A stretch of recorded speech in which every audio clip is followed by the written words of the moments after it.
बिस्मिल्लाहिर्रहमानिर्रहीम। This is Murtaza Quaid from the platform of IQ school of finance. आज की video newly Kaif qualified students के लिए हैं। वो कैफ क्वालिफाइड स्टूडेंट्स जो कि अब CA फाइनल यानी कि CFAP और MSA की अटेम्प्ट देंगे आने वाले वक्तों में और अपनी CA की जो आर्टिकलशिप जर्नी है वो अब स्टार्ट करने लगे। तो बेसिकली इस वीडियो के 2-3 एजेंडा आइटम्स हैं। नंबर 1 कि अगर आप CFAP की जर्नी स्टार्ट कर रहे हो तो आपके CFAP के पेपर कॉम्बिनेशन क्या होनी चाहिए अपने CFAP के एग्जाम और MSA2 के एग्जाम्स को में अपेयर होने के लिए। नंबर 2, आपने जो भी कॉम्बिनेशन सेलेक्ट किया है उन कॉम्बिनेशंस में जो आपकी पहले दूसरी तीसरी अटेम्प्ट में सब्जेक्ट्स आएंगे उनकी स्टडी की स्ट्रेटेजी क्या होनी चाहिए। एंड नंबर 3, आपके जो हैंड ऑन कोर्सेज आपके CA फाइनल CFAP लेवल पे आपके कोर्स का पार्ट बनाए गए, आपके करिकुलम का पार्ट बनाए गए, उन हैंड ऑन कोर्सेज को हमने किस तरह से लेकर चलना है। तो सबसे पहले हम बात करते हैं CFAP की सिलेक्शन के हवाले से, CFAP के एग्जाम के सिलेक्शन के हवाले से। उससे पहले मैंने आप लोगों के सामने CFAP में जो जो एग्जाम्स हैं और जो MSA के सब्जेक्ट्स हैं उनकी एक लिस्ट जॉट डाउन की है और उनको पढ़ने के लिए एक अप्रोक्सीमेट टीचिंग आवर्स या स्टडी आवर्स प्लान रखे। ये थोड़े बहुत 19-20 हो सकते हैं, लेकिन ये अप्रोक्सीमेट बेसिस पे मैंने हर सब्जेक्ट के स्टडी आवर्स इसके आगे प्लॉट किए। हमारे पास एक जॉइंट सब्जेक्ट है CFAP 1 that is advance accounting and financial reporting. ये 200 आवर्स तकरीबन, लेकिन तकरीबन आप समझें कि 250-250 घंटे भी लग जाते हैं। दूसरा हमारे पास एक और जॉइंट सब्जेक्ट है CFAP 2 that is advance corporate law and practices, तकरीबन 160 आवर्स के करीब। तीसरा हमारे पास एक रिलेटिवली छोटा theoretical subject that is CFAP 3 strategy and performance management, 120 hours. चौथा हमारे पास CFAP 4 that is business finance decision, quantitative subject है, 160 आवर्स। पांचवा हमारे पास CFAP 5 that is tax practices, around 160 hours. और लास्ट हमारे पास CFAP 6 that is advance audit and insurance and related services, around 150 to 160 hours के करीब। तो ये 6 पेपर्स हैं जो कि आपने CFAP में अटेम्प्ट करने हैं, इनको क्लियर करना है। इसके अलावा फिर आपका एक MSA लेवल है जिसमें आपके पास मल्टीपल सब्जेक्ट्स की असेसमेंट हो रही होगी, MSA के नाम से, मल्टी सब्जेक्ट असेसमेंट के नाम से। इसमें आपको 2 एग्जाम में अपेयर होना है। वन है MSA 1 financial reporting and assurance professional competence और सेकंड है MSA 2 that is management professional competence. MSA 1 basically CFAP 1 और एडवांस ऑडिट का सॉर्ट ऑफ अ कॉम्बिनेशन है। लाइक इस MSA 1 के पेपर में तकरीबन 50-60% वेटेज फाइनेंशियल रिपोर्टिंग को दी गई है, तकरीबन 30-40% वेटेज 40% वेटेज एडवांस ऑडिट को दी गई है और अराउंड 10-12 मार्क की वेटेज जो है वो कॉर्पोरेट लॉ के सब्जेक्ट को दी गई है। दूसरा हमारे पास है MSA 2 that is management professional competence. MSA 2 2 subject का कॉम्बिनेशन है largely. One is SPM that is CFAP 3 and second is CFAP 4 that is business finance decision. इसमें 50% चंक SPM का, 30-40% चंक BFD का और कुछ 10-12 मार्क्स की वेटेज एडवांस टैक्सेशन के exam की रखी गई है। अब आपके ICAP ने आपकी CFAP जर्नी को इस तरह से प्लान किया है कि आप CFAP में 1 to 6 कोई भी पेपर दे सकते हैं, लेकिन अगर आपको MSA 1 अब में अपेयर होना है तो MSA 1 में अपेयर होने के लिए लाजिम है कि आपने CFAP 1 that is advance accounting and financial reporting और CFAP 6 that is advance audit का पेपर क्लियर किया होगा CFAP 1 और CFAP 6, तो ही आप MSA 1 में अपेयर हो सकते हैं। सेम इसी तरीके से MSA 2 में अपेयर होने के लिए जरूरी है कि आपने CFAP 3 और CFAP 4 दैट इज SPM और BFD ये 2 पेपर्स क्लियर किए होंगे तो आप MSA 2 के पेपर एग्जाम में अपेयर हो सकेंगे। अच्छा, MSA 1 और MSA 2 की जो स्टडी आवर्स है ना वो रिलेटिवली CFAP के सब्जेक्ट से कम है, लेकिन कंटेंट उनका CFAP सब्जेक्ट से भी ज्यादा है। लाइक फाइनेंशियल रिपोर्टिंग CFAP 1 में आप जो कुछ पढ़ोगे, CFAP 6 एडवांस ऑडिटिंग में आप जो कुछ पढ़ोगे वो सब कुछ MSA में टेस्ट होगा, लेकिन इसके स्टडी आवर्स कम क्यों रखे गए? इसके स्टडी आवर्स कम इस वजह से रखे गए क्योंकि इसमें आपने कोई नए अकाउंटिंग के रूल्स या नए ऑडिटिंग के स्टैंडर्ड्स को कवर नहीं करना। वही अकाउंटिंग के स्टैंडर्ड जो आपने CFAP 1, वही ऑडिटिंग स्टैंडर्ड जो आपने CFAP 6 में कवर किए, उन्हीं दोनों की प्रैक्टिकल एप्लीकेशन MSA 1 के पेपर में परफॉर्म करके दिखानी है। सेम इसी तरीके से जो आप SPM और BFD में कवर करेंगे वही सारा कंटेंट आपने MSA 2 में दोबारा से कॉम्बिनेशन में as a case study based paper को अटेम्प्ट करना है। अब ये तो हमने सारे सब्जेक्ट्स के एक्सपेक्टेड स्टडी आवर्स रखे। थोड़ा पता अगर मैं रफ आइडिया दूं तो फाइनेंशियल रिपोर्टिंग एक थियोरेटिकल एक अकाउंटिंग बेस्ड सब्जेक्ट है, कॉर्पोरेट लॉ हो गया, SPM हो गया, ऑडिटिंग हो गया, ये मोर और लेस थियोरेटिकल या क्वालिटेटिव सब्जेक्ट है। BFD भी एक क्वांटिटेटिव सब्जेक्ट है। टैक्स का पेपर बेसिकली कॉम्बिनेशन अराउंड 50 से 55 मार्क की वेटेज जिसमें क्वांटिटेटिवली होती है और 40 to 45 मार्क की वेटेज जिसमें क्वालिटेटिव और सिनेरियो बेस्ड होती है। और MSA तो आपको मालूम है कि रिपोर्टिंग और ऑडिटिंग का कॉम्बिनेशन है और MSA 2 आपका SPM और BFD का कॉम्बिनेशन है। अब हम सब्जेक्ट सिलेक्शन की तरफ आते हैं कि हमने अपनी CA फाइनल की जर्नी को किस तरह से प्लान करना है कि हम पहली, दूसरी, तीसरी या चौथी अटेम्प्ट में कौन कौन से पेपर्स अटेम्प्ट करें कि हमारी की जो ये CFAP की जर्नी है ना ये बड़ी स्मूथ वे में गुजर रही हो। मतलब हम बहुत ही अनइवन सिलेक्शन ना कर रहे हो, हम क्या बेस्ट इफेक्टिव और एफिशिएंट सिलेक्शन पेपर्स की कॉम्बिनेशन सेलेक्ट करें अपने लिए, अपनी कैपेसिटीज को देखते हुए, अपनी वीकनेस अपनी स्ट्रेंथ्स को देखते हुए, और हम एज सून एज पॉसिबल अपने इन सीए फाइनल के पेपर्स को क्लियर कर सके। तो कुछ चीजें मैंने आपके सामने जॉट डाउन की है जो कि आपके जहन में होनी चाहिए अपने सीफैप के पेपर्स की सिलेक्शन के वक्त। आप कोई भी कॉम्बिनेशन सेलेक्ट करें, मैं कुछ कॉम्बिनेशन के प्रॉस एंड कॉन्स और पॉसिबल एफएक्यूज आपके साथ डिस्कस करूंगा। आप कोई भी कॉम्बिनेशन सेलेक्ट करें, लेकिन लार्जली कॉम्बिनेशन ऑफ पेपर को सेलेक्ट करते वक्त ये 3-4 बातें हैं जो कि आपने अपने जहन में रखनी है। नंबर 1, चूंकि हमारे पास ऑप्शन है कि हम इस 6 सब्जेक्ट्स के पूल में से कोई 3 या 4 सब्जेक्ट्स देंगे, तो हमें सब्जेक्ट को ऐसे सेलेक्ट करना चाहिए कि हमारे पास पेपर्स में गैप हो। देखिए, प्रोफेशनल लेवल पे पेपर में गैप होना किसी नेमत से कम नहीं है। अगर गैप नहीं है तो भी प्रोफेशनल पेपर्स मैनेज किए जा सकते हैं, लेकिन अगर गैप है स्पेसिफिकली थ्योरेटिकल और क्वालिटेटिव सब्जेक्ट में, तो मैं समझता हूं कि पेपर्स में गैप का होना किसी नेमत से कम नहीं है। क्योंकि आप 8 महीने 6 महीने 5 महीने किसी सब्जेक्ट को कितना ही अच्छा क्यों ना पढ़ लो, पेपर के 3 घंटों में आप उन्हीं सवालों को सबसे पहले अटेम्प्ट करते हो, या उन्हीं सवालों में आपका कॉन्फिडेंस सबसे ज्यादा होता है जो कि आपने पेपर से 1 दिन पहले या 2 दिन पहले रिवाइज किए होते हैं। तो गैप्स को जरूर देखना है। स्पेसिफिकली क्वालिटेटिव थ्योरेटिकल सब्जेक्ट में गैप का होना मैं समझता हूं कि मस्ट है। क्वांटिटेटिव सब्जेक्ट में, न्यूमेरिकल सब्जेक्ट में अगर गैप नहीं भी है तो स्टिल वो मैनेजेबल है, लेकिन थ्योरेटिकल सब्जेक्ट में आप कॉम्बिनेशन इस तरह से सेलेक्ट करें कि आपके पास थ्योरी के पेपर्स में गैप्स हों। सेकेंडली, आपने कॉम्बिनेशन इस तरह से सेलेक्ट करना है कि आपके सब्जेक्ट्स का क्वांटिटेटिव और क्वालिटेटिव का एक बैलेंस मेंटेन हो रहा हो। ऐसा ना हो कि हम एक अटेम्प्ट में तीनों न्यूमेरिकल बेस्ड सब्जेक्ट दे रहे हैं तो बहुत सारा टाइम हमारा प्रैक्टिस में लग रहा है, और एक अटेम्प्ट में हम तीनों थ्योरी के सब्जेक्ट्स दे रहे हैं तो वो अटेम्प्ट हमारी काफी ज्यादा डल या बोरिंग बन रही है। तो हमने थ्योरी और कॉम्बिनेशंस का एक मिक्स एंड मैच लेके चलना है। Thirdly, gateway to MSA 1 and MSA 2। जैसे कि मैंने आपको बताया कि एमएसए 1 में अपेयर होने के लिए आपका सीफैप 1 और सीफैप 6 क्लियर होना चाहिए। इसी तरीके से एमएसए 2 में अपेयर होने के लिए आपका सीफैप 3 और सीफैप 4 क्लियर होना चाहिए। तो हमने सिलेक्शन इस तरह से करनी है कि हमारे एमएसएस भी अनलॉक हो, और एमएसएस भी इस तरह से अनलॉक हो कि जिस अटेम्प्ट में आपने एफएफआर पढ़ा है ना, उसकी अगली अटेम्प्ट में ही आप एमएसए 1 में अपेयर हो जाए। क्योंकि अगर एफएफआर और एमएसए 1 की अपेयरेंस में 1 साल या 1 साल से ज्यादा का डिले आता है तो फिर आपको एमएसए के लिए दोबारा से सारी फाइनेंशियल रिपोर्टिंग रिवाइज करनी पड़ेगी। इसी तरीके से जिस अटेम्प्ट में आपने एसपीएम बीएफडी दिया है उसकी अगली अटेम्प्ट में हम एमएसए 2 दे दे, अदरवाइज एमएसए 2 के लिए हमें बीएफडी और एसपीएम की सारी चीजों को दोबारा से रीडू या कवर करना पड़ रहा होगा। तो हमने कॉम्बिनेशन इस तरह से सेलेक्ट करना है कि एमएसए 1 एमएसए 2 अनलॉक भी हो और हमारी जो प्रिपरेशन है उसमें एक एफिशिएंसी भी आ रही हो।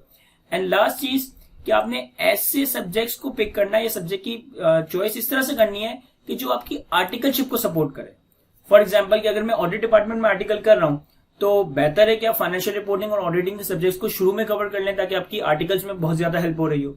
फॉर एग्जांपल कि अगर आप टैक्स डिपार्टमेंट में आर्टिकल परस्यू कर रहे हो तो फिर हो सकता है कि वहां पे मैं टैक्स के सब्जेक्ट को पहले कवर करूं ताकि मेरी टैक्स डिपार्टमेंट में जर्नी अच्छी गुजर रही हो। फॉर एग्जांपल कि अगर मैं risk advisory transaction advisory department में हूं तो हो सकता है मेरे लिए बीएफडी को पहले ऑप्ट करना बेनिफिशियल हो, क्योंकि वो मेरे जो मेरा आर्टिकलशिप का पीरियड है उसमें एक एफिशिएंसी क्रिएट कर रहा होगा।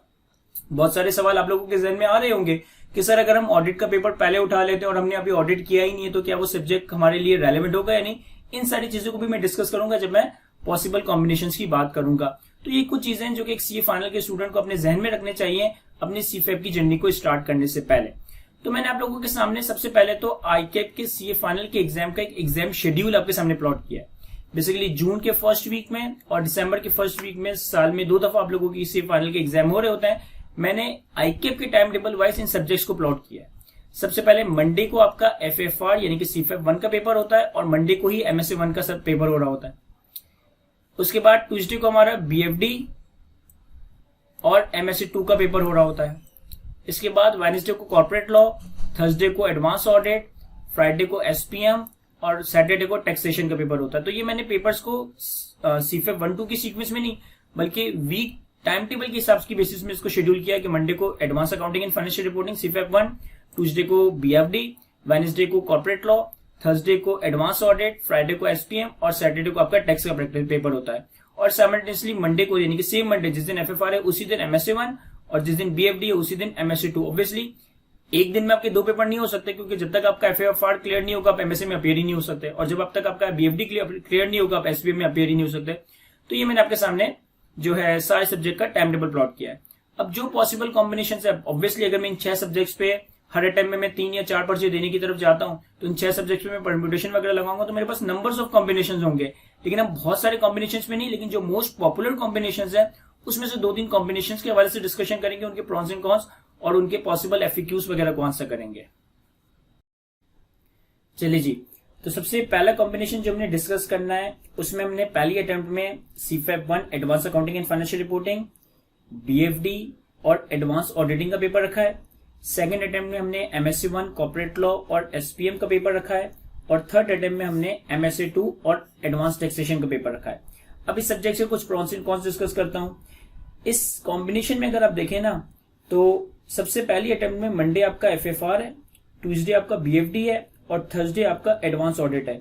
यानी कि पहला तो कौन हमें इसमें नजर आ गया कि नो गैप इन बीएफडी, कि बीएफडी में कोई गैप नहीं है। अच्छा, सेकंड अटेम्प्ट में अगर मैं देखूं तो हमारे पास सेकंड अटेम्प्ट में Monday MSc 1, Wednesday corporate law और फ्राइडे एसपीएम, और थर्ड अटेम्प्ट में देखूं तो ट्यूसडे एमएससी 2 और सैटरडे टैक्स। यानी कि इन 8 पर्चों में से सिर्फ एक बीएफडी का पेपर ऐसा होगा जिसमें आपके पास गैप नहीं होगा, क्योंकि मंडे एफएफआर का पेपर होगा और वेरी नेक्स्ट डे ट्यूसडे आपका बीएफडी का पेपर होगा। तो पहला नुकसान तो इसमें ये नजर आ रहा है कि बीएफडी के पेपर में कोई गैप नहीं है। अच्छा, दूसरा, अगर आप देखें कि पहली अटेम्प्ट में हमने एफएफआर रखा है और एडवांस ऑडिट रखा है, तो जिस अटेम्प्ट में हम एफएफआर और एडवांस ऑडिट दे रहे हैं हम उसकी अगली अटेम्प्ट में एमएससी 1 दे रहे हैं। यानी कि हम एफएफआर और एडवांस ऑडिट पढ़कर अगली अटेम्प्ट में एमएससी 1 में अपेयर होंगे तो हमें एमएससी 1 में बहुत ज्यादा टाइम नहीं लगाना पड़ेगा, क्योंकि हम पिछले 6 महीने पहले ही एफएफआर और बल्कि इमीडिएटली पहले ही हम जो एफएफआर और ऑडिट पढ़कर आए होंगे, तो एमएससी 1 हमारा काफी इफेक्टिव होगा। बीएफडी और एसपीएम पढ़ने के बाद हमारे पास एमएससी 2 अनलॉक हो रहा होगा। तो ये बेसिकली एमएससी 1 और एमएससी 2 को अनलॉक करने के लिए बेस्ट स्ट्रेटेजी कि आप पहली अटेम्प्ट में ये, दूसरी अटेम्प्ट में ये, तीसरी अटेम्प्ट में ये पेपर्स में अपेयर हो। नुकसान ही क्या है कि सर, नुकसान ये है कि हमें बीएफडी में गैप नहीं मिल रहा होगा। और क्या पॉसिबल नुकसान हो सकता है सर? और पॉसिबल नुकसान ये हो सकता है कि पहली अटेम्प्ट में तो चले हमने बीएफडी, एफएफआर और ऑडिट कवर कर लिया, दूसरी अटेम्प्ट में हमें एमएससी 1 लॉ और एसपीएम कवर करना है। तो क्या लॉ जैसा हेवी सब्जेक्ट में 6 महीनों में कवर कर सकूंगा? यानी कि how to cover law in 6 month. अच्छा, तीसरा हम ये देखें कि क्या हमारे पास थ्योरी और क्वालिटेटिव सब्जेक्ट और क्वांटिटेटिव सब्जेक्ट का बैलेंस है। लाइक अगर मैं अपनी पहली अटेम्प्ट को देखूं तो एफएफआर एक क्वांटिटेटिव सब्जेक्ट है, बीएफडी एक क्वांटिटेटिव सब्जेक्ट है, ऑडिट एक थ्योरेटिकल क्वालिटेटिव सब्जेक्ट है, तो यहां तो हमारा बैलेंस है। सेकंड अटेम्प्ट में देखूं तो एमएससी 1 एफएफआर और एडवांस ऑडिट का कॉम्बिनेशन है, यानी कि 50% theory 50% numerical. Corporate law theory का सब्जेक्ट है, एसपीएम थ्योरी का सब्जेक्ट है। और तीसरी अटेम्प्ट में एमएससी 2 एसपीएम बीएफडी को कॉम्बिनेशन और टैक्स 50% न्यूमेरिकल 50% थ्योरी। तो मैं समझता हूं कि इन तीनों अटेम्प्ट्स में हमारे पास ऐसा नहीं हो रहा कि एक अटेम्प्ट में सारे थ्योरी के पर्चे हो या एक अटेम्प्ट में सारे न्यूमेरिकल पर्चे हो, हमारे पास एक बैलेंस मेंटेन हो रहा है। गैप के हवाले से सिर्फ बीएफडी में गैप नहीं है, और एक इंपॉर्टेंट क्वेश्चन था कि क्या लॉ 6 महीने में कवर हो सकता है। अच्छा, यहाँ पे आपके जहन में ये भी आ रहा होगा कि सर हम अभी आर्टिकलशिप हमने स्टार्ट की है और आप ऑडिट को पहले अटेम्प्ट में रख रहे हो, तो क्या हमें ऑडिट स्टडी करना चाहिए कंसिडरिंग कि हमारे पास कोई प्रैक्टिकल एक्सपोजर अभी इतना नहीं है। ऑल्दो हमारे आर्टिकल्स का 1 महीना, 1 साल या 1.5 साल गुजर चुका होगा, लेकिन स्टिल मैं हमारे पास इतना आर्टिकल का एक्सपीरियंस नहीं होगा। तो क्या हमें ऑडिट पहली अटेम्प्ट में देना चाहिए? पहली अटेम्प्ट से ही ऑडिट पढ़ना स्टार्ट कर देना चाहिए? क्योंकि अभी तो हम एक तरह से ब्लडी जूनियर है। तो इन तीनों सवालों को मैं आंसर करता हूं। देखिए, बीएफडी का सब्जेक्ट एक क्वांटिटेटिव सब्जेक्ट है, यानी कि न्यूमेरिकल बेस्ड सब्जेक्ट है। गैप का होना अगेन किसी नेमत से कम नहीं है, लेकिन अगर न्यूमेरिकल सब्जेक्ट में गैप नहीं भी है तो मैं समझता हूं कि ये मैनेजेबल है as compare to theory subject. Theory subject में गैप की रेलेवेंस ज्यादा बढ़ जाती है, क्योंकि वहां पे रिवीजन मैटर करता है। न्यूमेरिकल सब्जेक्ट में आप एक सीरीज ऑफ प्रैक्टिस से गुजरे होते हो, तो हम एक आधे दिन में भी कुछ ज्यादा रिवाइज कर ले फॉर्मुलास वगैरह। तो न्यूमेरिकल सब्जेक्ट में अगर हमारे पास गैप नहीं भी है तो स्टिल ये मैनेजेबल है। सेकंड बात, क्या ये लॉ 6 महीने में कंप्लीट हो सकता है? The answer is yes. देखिए, लॉ आपके पास फॉर्म में जितने भी सीनियर्स वगैरह होंगे या मेरे जमाने के पुराने खापर होंगे, तो हम वो स्टूडेंट्स हैं जिन्होंने लॉ उस वक्त अपेयर किया था या उस वक्त लॉ की प्रिपरेशन की थी जब लॉ एक ओपन बुक एग्जाम नहीं हुआ करता था। हमें बहुत सारे लॉस को रिटेन करना पड़ता था अपने कॉर्पोरेट लॉ के पेपर में अपेयर होने के लिए। लेकिन लॉ अब एक ओपन बुक एग्जाम हो चुका है, और ओपन बुक एग्जाम होने की वजह से सब्जेक्ट के डायनेमिक्स ही बदल गए। आपको रिटेन नहीं करना, आपको केस स्टडीज और लॉ की प्रैक्टिकल एप्लीकेशंस को देखना है। तो यस, इवन 6 महीनों में लॉ नहीं, 6 महीनों में इन 8 में से कोई भी सब्जेक्ट कवर हो सकता है। आप एफएफआर भी पढ़ना चाहो तो आप एफएफआर भी 6 महीने में पढ़ सकते हो, क्योंकि आपके पास 6 महीने में अगर लेट से 180 दिन है और आप हर सब्जेक्ट को 1.5-2 घंटा भी देते हो, तो आप एक रीजनेबल टाइम निकाल सकते हो अपने सब्जेक्ट को 6 महीने में प्रिपरेशन करने के लिए। एफएफआर जनरली पहली अटेम्प्ट में इसलिए रिकमेंड किया जाता है क्योंकि एफएफआर की क्लास आवर्स बहुत ज्यादा है। एफएफआर की क्लास आवर्स ही तकरीबन 250-250 के करीब है। बाकी जितने भी सब्जेक्ट्स है उनकी क्लास आवर्स आपके 180-160 के आसपास या 180-160 से कम है। इवन कॉर्पोरेट लॉ का भी बैच जो कंडक्ट होता है वो 6 महीने से कम का या 6 महीने का कंडक्ट हो रहा होता है, जिसमें कॉर्पोरेट लॉ की इनफ कवरेज करवाई जाती है। एफएफआर का बस मसला ये कि एफएफआर की क्लास ड्यूरेशन बहुत ज्यादा है, तो वो पहली अटेम्प्ट में रिकमेंड किया जाता है। अदरवाइज अगर आप रिकॉर्डिंग्स के थ्रू कवर करना चाहो और सेकंड या थर्ड अटेम्प्ट में एफएफआर देना चाहो तो ये भी बिल्कुल प्रैक्टिकली पॉसिबल है। तो कोई भी सब्जेक्ट इसमें ऐसा नहीं है कि जो 6 महीने में कवर नहीं हो सकता, बिल्कुल सारे सब्जेक्ट्स कवर हो सकते हैं। और लॉ का जैसे कि मैंने बताया कि लॉ एक ओपन बुक एग्जाम है जिसमें आपको practical, case studies, application of law, इन सारी चीजों पर काम करना है rather than memorising the law. तो लॉ यस एक हैवी सब्जेक्ट है, लेकिन हैवी सब्जेक्ट उस वक्त था जब इसमें रिटेन करनी पड़ती थी चीजें। अब इसमें पढ़ने के लिए बहुत कुछ है लेकिन याद करने के लिए कुछ भी नहीं है, आपने एप्लीकेशन को देखना है। तीसरा जो कि बड़ा रेलेवेंट सवाल है, बड़ा इंपॉर्टेंट सवाल है कि क्या हमें पहली अटेम्प्ट में ऑडिट उठाना चाहिए, कंसिडरिंग कि अभी तो हमारे पास ऐसा कोई प्रैक्टिकल एक्सपोजर ही नहीं है। हमें आर्टिकलशिप में एंटर हुए हैं, हमें 6 महीने साल हुआ होगा और हमारी पहली अटेम्प्ट बन जाएगी, तो क्या ऑडिट का पर्चा पहली अटेम्प्ट में उठाना चाहिए? The answer is obvious yes. Reason being कि जब आप अपनी सीफैप 6 की क्लासेस लोगे ना तो आप देखोगे कि सीफैप क्लासेस में जो भी आपका रेलेवेंट ट्यूटर या फैकल्टी मेंबर होगा वो आपको एसीसी के सवाल सॉल्व करवाएगा, वो आपको आईसीडब्ल्यू के सवाल सॉल्व करवा रहा होगा। और आप लोगों को मालूम है कि एसीसी और आईसीडब्ल्यू का पैटर्न तो क्या है कि पहले स्टूडेंट पेपर्स क्लियर कर लेता है फिर आर्टिकलशिप में जाता है। अगर लेट से कि आर्टिकलशिप की इतनी ही रेलेवेंस होती कि ऑडिट का पेपर पढ़ना या क्लियर करना पॉसिबल ना होता तो फिर एसीसी का या आईसीडब्ल्यू का स्टूडेंट तो कभी भी पेपर को पास ही ना कर पाता, वो तो पास करने के बाद अपनी आर्टिकलशिप स्टार्ट कर रहा होता है। सेकेंडली, जैसे कि हमें मालूम है कि इंडस्ट्री आर्टिकल्स भी हैं, तो वो स्टूडेंट जो कि इंडस्ट्री में आर्टिकल कर रहे हैं वो तो कभी ऑडिट या एक्सटर्नल ऑडिट करेंगे नहीं, तो फिर वो एडवांस ऑडिट तो कभी क्लियर ही ना कर पाते। तो ये बिल्कुल बेकार सी बात है कि हमने ऑडिट परफॉर्म करना है तो ही जाके हम ऑडिट का पेपर क्लियर कर सकेंगे। बुकिश नॉलेज का, एग्जाम पर्सपेक्टिव से प्रिपरेशन का प्रैक्टिकल एक्सपोजर में सपोर्ट हो सकता है, लेकिन प्रैक्टिकल एक्सपोजर या प्रैक्टिकल एक्सपीरियंस आपके पेपर के पास करवाने की हद तक कोई ऐसे इतना रोल प्ले नहीं करोगे। हाँ, कुछ हद तक हेल्प कर भी रहे होंगे, लेकिन स्टिल 1 साल 1.5 साल के अरसे में आप इतना ऑडिट जरूर सीख जाओगे कि, और ना भी सीखो तो आप सीफैप 6 के पेपर में अपेयर हो सकते हो। थर्डली, कॉम्बिनेशन के हवाले से अगर मैं देखूं तो सबसे ज्यादा आइडियल कॉम्बिनेशन है, क्योंकि जब मैं पॉसिबल कॉम्बिनेशन 2 और 3 आपके साथ डिस्कस करूंगा तो आपको सबसे कम कॉन्स यहां नजर आएंगे और सबसे ज्यादा प्रोस यहां पे नजर आ रहे होंगे। और अगर हम कोई सवाल देखें, एक सवाल ये भी आता है कि सर हमने बीएफडी पहले पढ़ लिया, फिर एसपीएम पढ़ा और फिर हम एमएसए 2 पढ़ रहे हैं, तो एमएसए 2 पढ़ते पढ़ते तो बीएफडी हमारा 1 साल पुराना हो चुका होगा, तो क्या हम बीएफडी भूल नहीं गए होंगे? देखिए, एमएससी 2 का पेपर जो है ना एक स्ट्रेटेजिक पेपर है जिसमें बिजनेस स्ट्रेटेजीज, बिजनेस डिसीजंस वगैरह की बात होती है। तो मैंने बहुत सारे बीएफडी के टीचर को इस हवाले से इंटरव्यू किया है, मतलब इस हवाले से उनसे डिस्कशन की है, तो उन्होंने कहा कि MSc 2 is basically the combination of BFD and SPM, मगर लार्ज रोल इसमें एसपीएम का है, साइकोलॉजिकल थ्योरीज का, ह्यूमन रिसोर्सेज की थ्योरीज का है, और जो डिफरेंट बिजनेस मॉडल्स वगैरह होते हैं। बीएफडी का रोल कुछ हद तक है, फॉर्मुलाज की हद तक, कुछ अपने कैलकुलेशंस वगैरह कर लिए, डिसीजन वगैरह लेने के लिए हद तक, लेकिन वो आपको इतना परेशान नहीं करेगा डिस्पाइट द फैक्ट कि आपने बीएफडी 1 साल पहले पढ़ा है। तो आपने 1 साल पहले बीएफडी पढ़ा, एसपीएम पढ़ा, और इस अटेम्प्ट में तो है ही आपके पास 2 पर्चे ना, तो आप बीएफडी को अगर रिवाइज करने में थोड़ा ज्यादा टाइम भी लग रहा है तो आप मैनेजेबल है, क्योंकि इस अटेम्प्ट में तो हमारे पास होंगे ही 2 पर्चे। तो ये हमारे पास एक पहला पॉसिबल कॉम्बिनेशन था जिसके हमने प्रॉन्स एंड कॉन्स को डिस्कस किया। इसके बाद अब कॉम्बिनेशन 2 पे आते हैं। इसके बाद अगर हम पॉसिबल कॉम्बिनेशन नंबर 2 पर आए तो पॉसिबल कॉम्बिनेशन नंबर 2 में हमारे पास पहली अटेम्प्ट में हम एफएफआर, लॉ और ऑडिट को रख सकते हैं, सेकंड अटेम्प्ट में हम एमएससी 1 बीएफडी एसपीएम को रख सकते हैं, और थर्ड अटेम्प्ट में हम एमएससी 2 और टैक्स को रख सकते हैं। अब इन कॉम्बिनेशन का अगर हम प्रॉन एंड कॉन डिस्कस कर रहे हैं तो पहली अटेम्प्ट में आपके पास मंडे एफएफआर है, वेडनेसडे कॉर्पोरेट लॉ है और थर्सडे ऑडिट है। तो पहला तो कौन हमें ये नजर आ गया कि no gap in audit, audit में आपके पास गैप नहीं होगा। सेकंड अटेम्प्ट में देखें तो मंडे एमएसए 1 है, ट्यूसडे बीएफडी है और फ्राइडे एसपीएम है। तो दूसरा नुकसान हमें ये नजर आ रहा है कि no gap in audit as well as in BFD.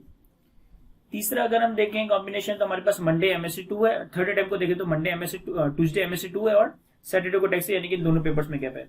तो कंपैरेटिवली लास्ट हमने जो कॉम्बिनेशन डिस्कस किया था उसमें हमारे पास बीएफडी में गैप नहीं था, लेकिन इस कॉम्बिनेशन में हमारे पास ऑडिट में भी गैप नहीं है, बीएफडी में भी गैप नहीं है। अच्छा, और अगर मोडेलिटीज वगैरह को डिस्कस करें तो पहली अटेम्प्ट में हमारे पास एफएफआर और ऑडिट है, यानी कि इन 2 को हम अटेम्प्ट करेंगे तो अगली अटेम्प्ट में हम एमएससी 1 पढ़ रहे होंगे, एमएससी 1 में अपेयर हो रहे होंगे, तो हमें बहुत ज्यादा स्टडीज को रिकवर करने की जरूरत नहीं पड़ रही होगी। दूसरी अटेम्प्ट में हम बीएफडी एसपीएम पढ़ रहे होंगे, तो फिर उसके बाद तीसरे अटेम्प्ट में एमएससी 2 दे रहे होंगे, तो एमएससी 2 के लिए हमारे बीएफडी और एसपीएम का एक मोमेंटम बना हुआ होगा।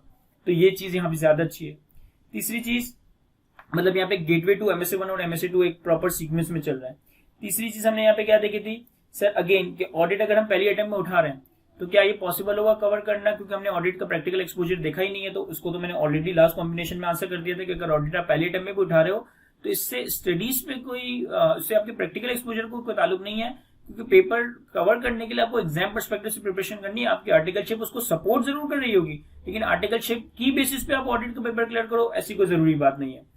और अब यहाँ पे ये वाली चीज आंसर हो जाती है कि चले FFR और लॉ जॉइंट सब्जेक्ट है तो हमने इसको पहली अटेम्प्ट में कर लिया, लेकिन दूसरी अटेम्प्ट में फिर आपको BFD भी आप हल्का सब्जेक्ट ना लें, मतलब रिलेटिवली लॉ के मुकाबले शायद उसका साइज कम होगा, लेकिन प्रैक्टिस करने में एक सब्जेक्ट को ज्यादा टाइम लग रहा होता है। तो BFD आपको सेकंड अटेम्प्ट में मैनेज करना पड़ेगा। जो पिछला कॉम्बिनेशन हमने देखा था उसमें हमें लॉ मैनेज करना पड़ेगा। तो ये एक कौन हमें यहाँ पे नजर आता है। ऑडिट वाली बात तो मैंने ऑलरेडी कॉम्बिनेशन 1 में डिस्कस कर ली, लॉ वाली बात हमने कॉम्बिनेशन 1 में डिस्कस कर ली, तो ये एक पॉसिबल कॉम्बिनेशन हो सकता है। मैं पर्सनली कॉम्बिनेशन 1 और कॉम्बिनेशन 2 में इनडिफरेंट हूँ। कॉम्बिनेशन 1 कॉम्बिनेशन 2 में मेरा डिसीजन इसमें इनडिफरेंट होगा। हाँ, अगर मैं बीइंग अ स्टूडेंट अगर जाऊं तो शायद मैं कॉम्बिनेशन 1 की तरफ जा रहा होता, लेकिन स्टिल मैं एडवाइस करूंगा कि ये दोनों कॉम्बिनेशन इनडिफरेंट है, क्योंकि इन दोनों कॉम्बिनेशन में मेजोरिटी ऑफ द पेपर्स में गैप भी आ रहा है। लाइक एक फर्क है कि यहाँ सिर्फ BFD में गैप नहीं है, यहाँ BFD और ऑडिट दोनों में गैप नहीं है, और ऑडिट एक थियोरेटिकल सब्जेक्ट है। क्योंकि देखिए ऑडिट में अगर गैप नहीं है ना तो ऑडिट के पास होने के चांस थोड़े कम हो रहे हैं, और अगर ऑडिट कहीं खुदा ना खास्ता फ्लंक हो गया तो अगली दफा MSc 1 भी अटक जाएगा। तो इस वजह से ये थोड़ा सा इस लिहाज से रिस्की है, लेकिन स्टिल यहाँ पे हमारे पास MSc अनलॉक हो रहे हैं। थ्योरी न्यूमेरिकल को बैलेंस भी मेंटेन हो रहा है, क्योंकि पहली अटेम्प्ट में FFR न्यूमेरिकल सब्जेक्ट, लॉ और audit theoretical subject, second attempt में BFD numerical subject, SPM theoretical subject, MSc 1 दोनों का कॉम्बिनेशन, थर्ड अटेम्प्ट में MSc 2 और टैक्स। तो ये हमारे पास एक दूसरा पॉसिबल कॉम्बिनेशन था। एक दो और कॉम्बिनेशन देखते हैं। एक तीसरा कॉम्बिनेशन मैंने आपके सामने प्लॉट किया है। ये कॉम्बिनेशन मैंने इसलिए प्लॉट किया है कि ये कॉम्बिनेशन आपको हरगिज फॉलो नहीं करना, और लिटरली ये कॉम्बिनेशन जब मैं डिस्कस करूंगा तो मैं प्रैक्टिकल एक्सपीरियंस से कह रहा हूँ कि मेरे पास कुछ स्टूडेंट्स आते हैं जो कि ये कॉम्बिनेशन पिक कर रहे होते हैं डिस्पाइट कि वो प्लान ही नहीं करते, और इस कॉम्बिनेशन में मैं समझता हूँ कि सिर्फ कौन से लाइक आप पहली अटेम्प्ट में FFR, BFD और लॉ दे दो। क्यों दे रहे हैं पहली अटेम्प्ट में FFR, BFD और लॉ? सर ये तीनों हेवी सब्जेक्ट्स हैं, तो पहले अटेम्प्ट में हमारे पास 1 साल या 1.5 साल का टाइम होगा, तो हम इनको पहले कवर कर लेंगे। अच्छा चले, पहली अटेम्प्ट में FFR, BFD और लॉ दे दिया, ना MSc 1 अनलॉक हुआ ना MSc 2 अनलॉक हुआ, तो दूसरी अटेम्प्ट में ऑडिट, SPM और टैक्स देना पड़ेगा, और फिर जाके हमारा MSc 1 और MSc 2 अनलॉक होगा तो हम तीसरी अटेम्प्ट में देंगे। अब इस कॉम्बिनेशन में सिर्फ कौन सा है, आप पहली अटेम्प्ट में FFR, BFD और लॉ देंगे, तीनों पेपर्स में गैप नहीं है। दूसरी अटेम्प्ट में ऑडिट, SPM और टैक्स देंगे, तीनों पेपर्स में गैप नहीं है। तीसरी अटेम्प्ट में MSc 1, MSc 2 देंगे, दोनों पेपर्स में गैप नहीं है। तो यानी कि पूरे 8 में से 6 पर्चों में गैप ही नहीं है। सेकेंडली, पहली अटेम्प्ट में आपने FFR पढ़ा, थर्ड अटेम्प्ट में जाके MSc 1 पढ़ेंगे, तो MSc 1 के लिए फिर पूरा FFR रिवाइज करेंगे। पहली अटेम्प्ट में आपने BFD पढ़ा, सेकंड अटेम्प्ट में जाकर MSc 2 देंगे, तो MSc 2 के लिए BFD का जो पोर्शन है उसको रिवाइज कर रहे होंगे। तो खुदा के लिए इस तरह का अनप्लान्ड या एक यूजलेस डिसीजन मत लीजिएगा कि जो आपकी पहली अटेम्प्ट को भी खराब करे, दूसरी अटेम्प्ट को भी खराब करे, और आपके फिर CA फाइनल की जर्नी को ड्रैग करता रहे, और फिर आप बार बार रीवर्क कर रहे हो। लाइक MSc 1 के लिए फिर दोबारा ऑडिट, दोबारा FFR पढ़ रहे हो, MSc 2 के लिए दोबारा मेहनत करनी पड़ रही है। तो इस तरह का कॉम्बिनेशन तो खुदा के लिए आप लोगों ने सेलेक्ट नहीं करना। अच्छा, अब ये 3 कॉम्बिनेशन मैंने आपके साथ डिस्कस किए, जो कि कॉम्बिनेशन 1, कॉम्बिनेशन 2 काफी ज्यादा पॉपुलर है, जो कि जनरली स्टूडेंट्स पिक कर रहे होते हैं, और मेरे ख्याल में करने भी चाहिए। थोड़ी बहुत मॉडिफिकेशन आप अपने हिसाब से कर सकते हैं। फॉर एग्जाम्पल कि अगर आप टैक्स डिपार्टमेंट में हो तो आप पहली अटेम्प्ट में एडवांस टैक्स रख सकते हो, और फिर अकॉर्डिंगली अपनी स्ट्रेटेजी डिवाइस कर सकते हो। फॉर एग्जाम्पल कि अगर आपकी थ्योरी अच्छी है, अगर आपका थ्योरेटिकल पोर्शन अच्छा है, तो फिर आपके लिए कॉम्बिनेशन 2 अच्छा है, क्योंकि आप पहले अटेम्प्ट में लॉ और ऑडिट क्लियर कर लोगे 1 साल के टाइम में।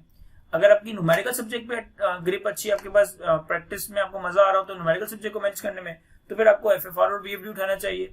तो ये तो मैंने पॉसिबल या आइडियल कॉम्बिनेशन डिस्कस किए हैं, लेकिन अगेन ये कोई 2+2 रूल नहीं है जो हर केस में अप्लाई हो जाएगा। आपने अपनी स्ट्रेंथ, आपने अपनी वीकनेस, आपने अपनी पोजीशन कि कहां पे आप आर्टिकल कर रहे हो, उन सारी चीजों को देखते हुए अपने लिए बेस्ट कॉम्बिनेशन को सिलेक्ट करना है। जैसा कि मैंने पहली स्लाइड में डिस्कस किया था कि हमने 3-4 चीजों के ऊपर फोकस रखना है। क्या चीज मेरी आर्टिकलशिप को स्मूथ बनाएगी, किन कॉम्बिनेशन में मुझे गैप्स मिल रहा होगा, किन कॉम्बिनेशन से मेरे MSc 1, MSc 2 अनलॉक हो रहे होंगे, और किन कॉम्बिनेशन में थ्योरी और नंबर्स का एक बैलेंस मेंटेन हो रहा होगा। ये 4-5 चीजें आप अपने सामने रखें और अपना कॉम्बिनेशन अपने हिसाब से डिसाइड कर सकते हैं। बहुत सारे स्टूडेंट्स ये भी सोच रहे होंगे कि सर हम पहली टाइम में, चूंकि 1 साल का टाइम है तो हम 4 पेपर्स की तरफ जा रहे हैं, और ऑब्वियसली अगर वो पहले अटेम्प्ट में 4 पेपर्स की तरफ जा रहे हैं तो मुझे आइडिया है कि वो 4 पेपर्स कौन से होने वाले हैं। सर वो 4 पेपर्स होने वाले हैं FFR, BFD, SPM and audit. अगर कोई स्टूडेंट ये सोच रहा है कि भाई पहले अटेम्प्ट में मेरे पास 1 साल और 1.5 साल का टाइम है तो मैं 4 पेपर्स दे दूं और वो 4 पेपर्स ये वाले देगा, ये सोचकर कि भाई अगले अटेम्प्ट में मेरा MSA 1 और MSA 2 अनलॉक हो जाएगा और फिर मैं सेकंड अटेम्प्ट में या तीसरे अटेम्प्ट में जो टैक्स और लॉ का पेपर रहता है वो या तो सेकंड अटेम्प्ट में MSA 1 MSA 2 के साथ दूंगा या फिर उसको मैं थर्ड अटेम्प्ट में दे दूंगा। तो ये भी पॉसिबल डिसीजन हो सकता है, लेकिन एक अटेम्प्ट में भले आपके पास 1 साल का टाइम है, 4 सब्जेक्ट्स मैनेज करना थोड़ा सा ह्यूमनली मुश्किल हो जाता है। देखो मसला ये नहीं है कि हम 1 साल में 4 सब्जेक्ट नहीं पढ़ सकते, हम 1 साल में 4 सब्जेक्ट या 6 सब्जेक्ट भी पढ़ सकते, हम इतना टाइम मैनेज कर सकते हैं अगर हम अपने टाइम को इफेक्टिवली प्लान करें कि हम 1 साल में 4 सब्जेक्ट्स पढ़ लें। मसला आता है पेपर से 1 महीने पहले 2 महीने पहले रिवीजन का। अब 1 साल में आपने 4 सब्जेक्ट्स तो पढ़ लिए और अच्छे से कवर कर लिए, लेकिन जब आप पेपर से पहले आपकी लीव स्टार्ट होती है 1 महीने पहले, 1.5 महीने पहले, 2 महीने पहले, तो जब आप रिवीजन करने बैठते हो तो ये इतने जॉइंट सब्जेक्ट्स को 2 महीने में, 1.5 महीने में चारों सब्जेक्ट्स को एक साथ रिवाइज करना बहुत ज्यादा मुश्किल हो जाता है। तो मेरी तो बिल्कुल भी रिकमेंडेशन नहीं होगी कि अगर आपने कैफ लेवल पे कभी 4 पेपर क्लियर नहीं किए तो आप CA फाइनल में एक अटेम्प्ट में 4 पेपर्स की तरफ जाओ। हाँ, अगर आपका बैकग्राउंड ऐसा है कि आपने कैफ में 4 पेपर्स क्लियर किए और आप समझते हो कि आप इतना पोटेंशियल है, आप 4 पेपर्स की तरफ बिल्कुल जा सकते हो। अब 4 पेपर्स हो, 3 पेपर्स हो, उसको प्लान कैसे करना चाहिए?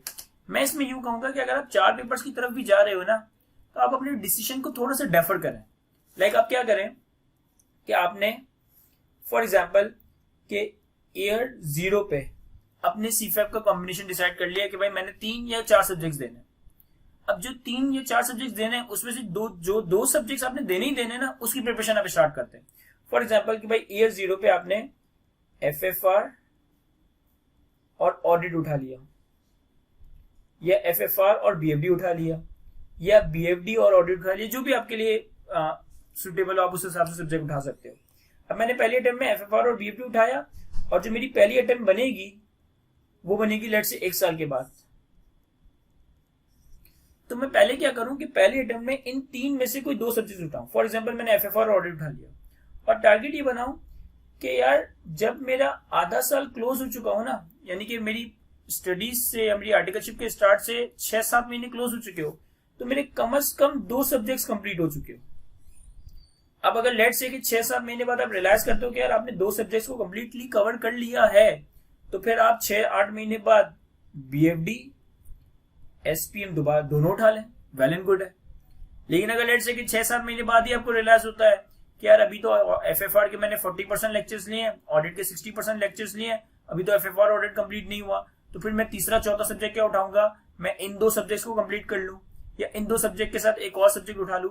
तो अगर आप 4 सब्जेक्ट की तरफ भी जा रहे हो तो आप अपनी शुरुआत 2 सब्जेक्ट से करें, 2 सब्जेक्ट्स को लेके चलें।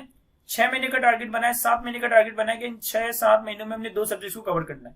6 महीनों में अगर वो 2 सब्जेक्ट्स कवर हो जाता है, बाकी के 6 महीनों में 2 नए सब्जेक्ट्स उठा लें। 6 महीनों में ही आपको अंदाजा हो जाता है, पता चल जाता है कि आप कितने पानी में आपने 2 सब्जेक्ट्स में से आधा पौना सब्जेक्ट ही कवर किया है, तो ऑब्वियसली अगले 6 महीनों में 2.5-3 सब्जेक्ट कवर करना तो पॉसिबल नहीं होगा ना, तो फिर आप 2 या 3 पेपर्स की तरफ जा रहे होंगे। तो 4 पेपर्स का अगर आप सोच भी रहे हैं, अपने डिसीजन पे रहने के लिए आपको एक अच्छी प्लानिंग की जरूरत है। और प्लानिंग क्या है, आपने आज 2 सब्जेक्ट उठाए, 6 महीने 2 सब्जेक्ट्स को कंप्लीट करने की कोशिश की, उसके बाद 2 सब्जेक्ट उठा लिए। 6 महीने में आपको अंदाजा हो जाएगा कि फर्म में किस तरह का प्रेशर है, फर्म में किस तरह की क्लाइंट पे आपकी कितनी लेट सेटिंग हो रही है। 6 महीने में आपने एक आधा सब्जेक्ट कंप्लीट किया है, तो ऑब्वियसली फिर आप रिमेनिंग 6 महीने में 2-2.5 सब्जेक्ट या 3 सब्जेक्ट तो कवर नहीं कर सकते, तो फिर आप एक और पेपर उठा रहे होंगे। तो इस तरीके से आप अपनी प्लानिंग को लेके चल सकते हो। अच्छा, फिर हम बात करते हैं स्टडी स्ट्रेटेजी के हवाले से। देखिए, हम CA फाइनल के डायनेमिक्स इस तरह से है कि CA फाइनल में फिजिकल या लाइव क्लासेस तकरीबन ना होने के बराबर ही है। आपके पास डे 1 पे आपके जो भी ट्यूटर हैं, जो भी फैकल्टी मेंबर्स हैं जिनसे आप ये सब्जेक्ट्स परस्यू कर रहे हो, आपके पास उनके रिकॉर्डेड लेक्चर्स या तो डे 1 पे अवेलेबल होंगे या over the period of 6 month 4 month आपको ये लेक्चर्स प्रोवाइड किए जाएंगे। आपने एक अच्छे प्लान को बनाने की जरूरत है, उस प्लान को इंप्लीमेंट करने की जरूरत है। फॉर एग्जाम्पल, मैं चूंकि फाइनेंशियल रिपोर्टिंग पढ़ाता हूं तो मैं फाइनेंशियल रिपोर्टिंग का जिक्र करता हूँ। फॉर एग्जाम्पल कि भाई आपने सोचा कि मैंने FFR की प्रिपरेशन करनी है। अब FFR के आपने लेट से लेक्चर्स देख लिए कि भाई टोटल 250 आवर्स के लेक्चर्स है, और मैंने टारगेट बनाया कि मुझे FFR लेट से 6 महीनों में कंप्लीट करना है। अब 6 महीनों में FFR को कंप्लीट करने का मतलब है कि मुझे 250 घंटे के लेक्चर्स 6 महीने में देखना है, तो मैं 250 घंटे के लेक्चर्स को 6 महीने में डिवाइड कर दूं, तो मेरा ख्याल है कि ये तकरीबन बनेगा 22 या 23, सॉरी, ये तकरीबन बनेगा 44 या 45 आवर्स पर मंथ। कि अगर मुझे 6 महीनों में 250 घंटों के लेक्चर्स देखना है तो मुझे हर महीने तकरीबन 44-45 घंटों के लेक्चर्स देखने हैं। अब हर महीने 44-45 घंटों के लेक्चर का मतलब है पर वीक मैंने कोई 10 से 12 घंटों के लेक्चर्स देखने। ये 10 से 12 घंटों के, देखिए वैसे 250 आवर्स बहुत ज्यादा लगेंगे, लेकिन जब आप इसको मंथ्स पे या वीक्स पे तोड़ोगे ना तो ये रीजनेबल लगेंगे। अब एक हफ्ते में 10 से 12 घंटों के लेक्चर्स लेना कोई ह्यूमनली इम्पॉसिबल नहीं है, प्रैक्टिकली पॉसिबल है। आपसे पहले भी बहुत सारे स्टूडेंट ने इसी तरह से पढ़ाई की है, हमने भी इसी तरह से पढ़ाई की और आप भी इसी तरह से मैनेज करोगे तो इंशाल्लाह हो जाएगा।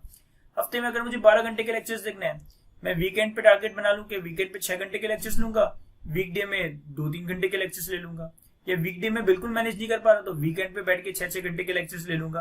तो हफ्ते में 10-12 घंटों के लेक्चर्स लेना प्रैक्टिकली पॉसिबल है।